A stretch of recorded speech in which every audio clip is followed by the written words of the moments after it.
Maximum বাড়ির মালিক একটা common ভুল করে থাকে, মিস্ত্রির সঙ্গে রেট বার্গেনিং করে 2 টাকা 3 টাকা বাঁচিয়ে নিয়ে মনে করে যে আমি লাভবান হয়ে গেলাম। আসলে এটা আপনার ভুল ধারণা। যদি কোনো মিস্ত্রি 2 টাকা 3 টাকা স্কোয়ার ফিটে কমিয়ে দেয় তাহলে সে কাজ করে রিকভার করবে। কিভাবে রিকভার করবে?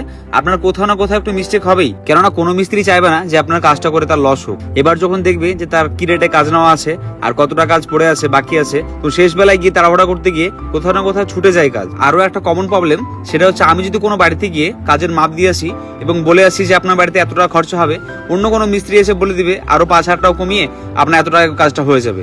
এবার তখন সেই বাড়ির মালিক ভাবে যে আবার 5,000 টাকা কমে যাচ্ছে, তো তাকে দিয়ে কাজটা করে নেবে। আর এটাই হচ্ছে সব থেকে বড় ভুল ডিসিশন। সে যখন 5,000 টাকা কমিয়ে দিবে, সে 5,000 টাকা কোথাও না কোথাও সে ঠিক তুলে নেবে। তাই সবশেষে আমার একটাই কথা, সেটা হচ্ছে কাজের এক্সপিরিয়েন্স দেখে আপনি কাজ দিবেন, রেট দেখে নয়।